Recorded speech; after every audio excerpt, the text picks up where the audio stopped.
Hi there. Welcome back to episode 5 of this series. We've been looking at personality psychology, profiling, all those sorts of things. So today's episode, profiles, projections, and personas, where psychology goes public. It's about bringing everything to a nice little neat end, putting a bow on it.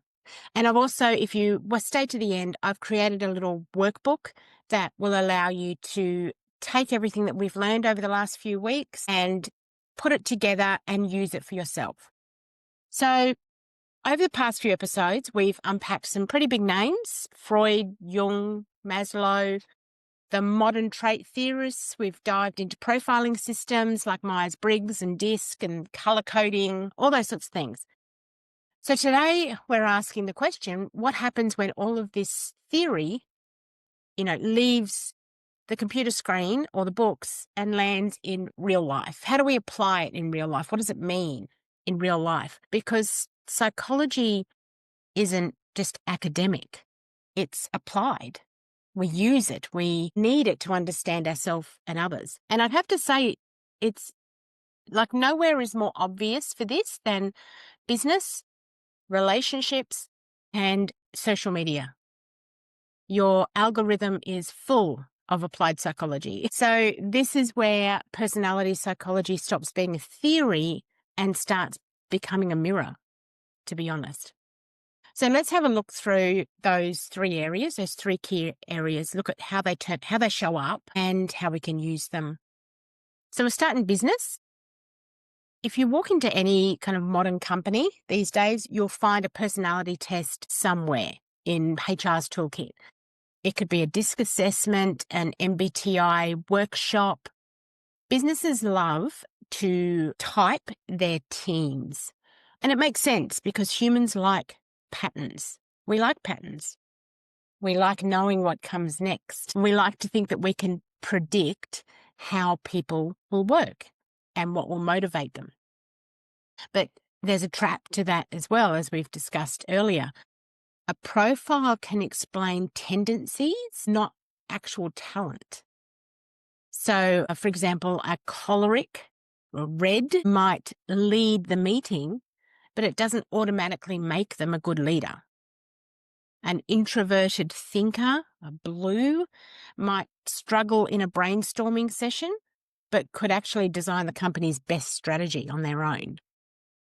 So good leaders will use profiling as a map rather than a manual, if that makes sense. The real work is being able to blend the personality types rather than box them in. Trust that makes sense. So let's talk relationships then. If you've ever heard someone say, oh, I will not date another Virgo, you already know that personality profiling shows up in love, in relationships.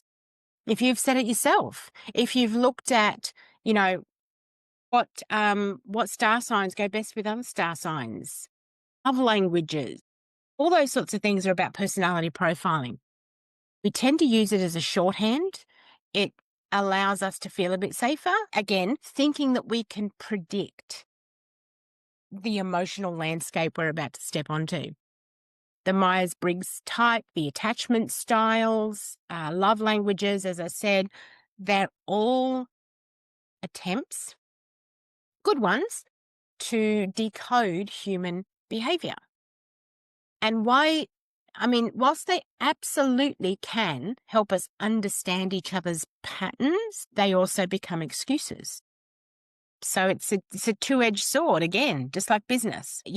People can find out their love language or their star sign or their attachment style, and then if they're not careful, it becomes an excuse with, well, that's just how I am. I was born that way.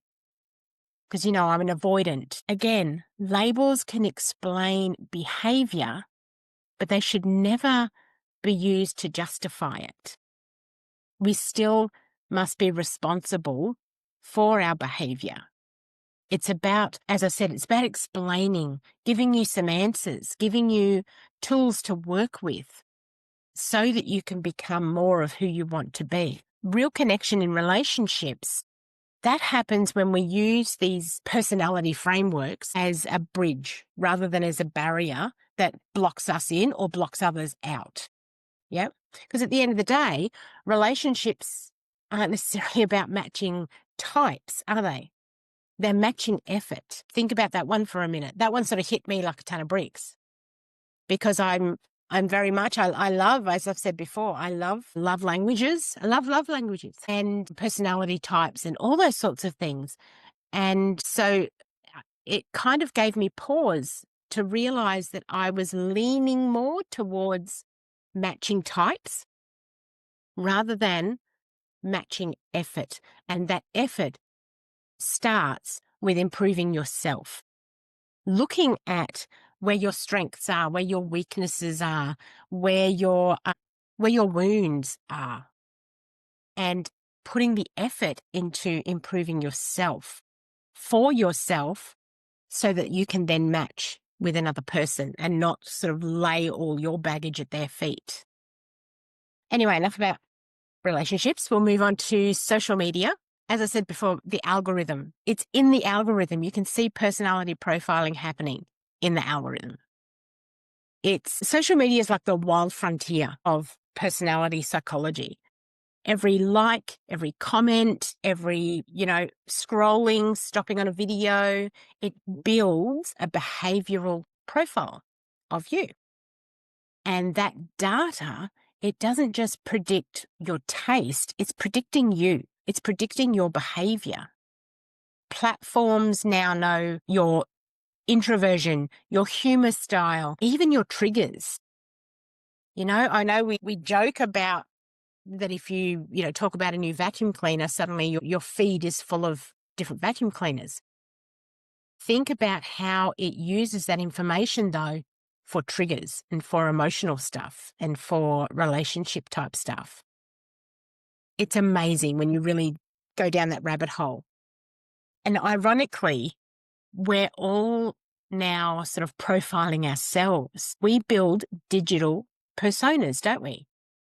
They're curated, filtered, edited versions of ourselves. It's so that we can project who we want to be. It's the modern mask, I suppose, of Jung's persona theory that we talked about previously. Only now the mask has analytics behind it. That's the only difference. The danger of this, though, is when the online self becomes the primary self. Rather than working on who you are in real life, you put all the effort that we discussed earlier into improving the mask of the online persona rather than yourself, yeah? And so there's an opportunity there to, consciously, on purpose, design who you show up as and see if there's patterns. Become aware of your patterns and adjust how you show up.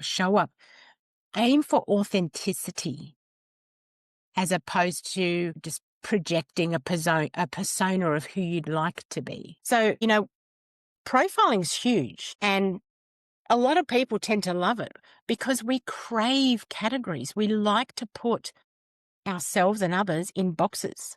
We like to know where everything sits. We feel more comfortable in a black and white world. And so at its core, profiling is about control.